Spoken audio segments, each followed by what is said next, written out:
Добро утро. Денеска се вклучуваме од пред соборниот храм Свети Климент Охридски во Скопје. Овде веќе започна празнувањето на најголемиот христијански празник Великден, само што пристигна во црквата поглаверот на Македонската православна црква господин Стефан, придружен од владиците. Меѓутоа понатаму во разговорот деталите за тоа како ќе се празнува оваа година ќе ги дознаеме од отец Горан. Добро утро и добро дојдовте во утренски брифинг. Ви благодарам. Поздрав да сите гледачи на вашиот медиум. Убаво кажавте во најавата, значи денеска точно започнува прославувањето на најголемиот христијански празник Воскресението Христово, токму со Света Василијева литургија, која што е рамно образ на тајната вечера која што е востановена на овој ден. И тоа представува видливо единство на човекот со Христос преку неговото тело и крв, односно преку причестувањето, бидејќи самиот Спасител рекол кој го јаде моето тело и ја пие мојата крв, ќе биде во мене и јас во него. Бидејќи началникот на животот или Христос воскреснатиот е секогаш жив и дека тој е воскресение и живот и патот што треба да го следиме, токму преку литургијата, преку учеството во литургијата, претходно подготвувајќи се со пост, со исповед, со молитва, со секако читање на Светото писмо, и со благослов учествуваме во литургијата не само како наблюдувачи, туку како реални учесници, бидејќи литургијата е се она што Христос направи за нас, вклучувајќи ги и страдањата, вклучувајќи го и смртта, и погребението и секако воскресението преку литургијата кога учествуваме и во самото воскресение.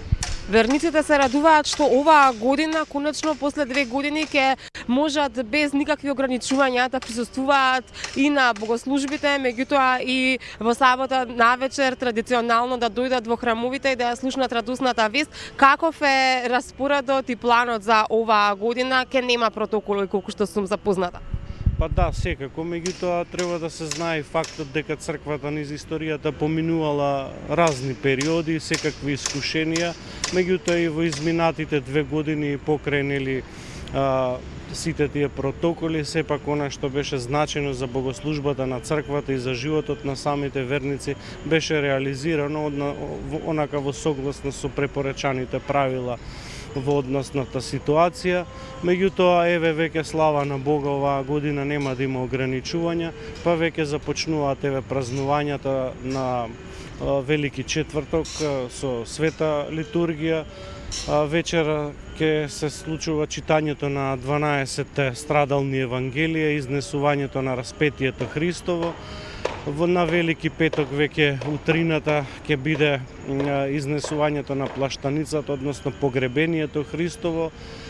Вечерта на Велики петок е оплакувањето Христово и секако на Велика сабота, кога сите треба да се задлабочиме поцелосно во молитвата и во покајанието, да учествуваме и на воскресната литургија и радосно да го објавиме најголемиот поздрав и она се што се случува за спасение на светот на човекот, а тоа е дека Христос воскресна. Важно е да споменеме дека денеска традиционално се вапцаат, се фарбаат и првите јајца. Домакинките уште рано наутро фарбаат 1 или 3 јајца. Ова е долгогодишна традиција, меѓутоа и дел од верата.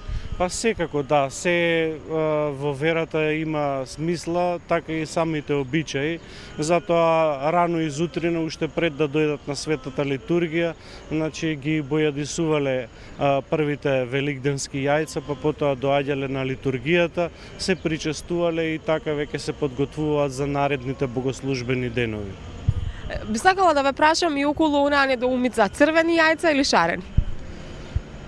Па сега како да ви кажам, црвените се ајде онака препознатливи од нашето детство, нели, дека црвени се јајцата и така ни влегло во традицијата и со тоа ако го поврземе символот, нели, на крвта Христова која што се излева врз јајцето кој што го представува самиот Христов гроб кој што е запечатен и од кој што Христос воскреснува.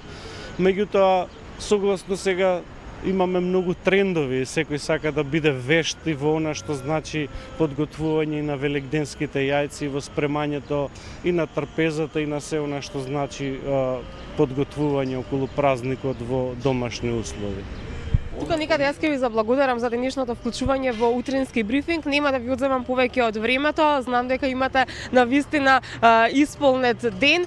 Уште еднаш еве прилика да ги поканиме верниците да бидат во Божите храмови предстојните денови. Да, ви благодарам и на вас за поканата. Посакувам на сите убави, пријатни празнични денови и радосно да го дочекаме Христовото воскресение. И благодарам уште еднаш. Ние се одјавуваме од предсоборниот храм Свети Климент Охридски.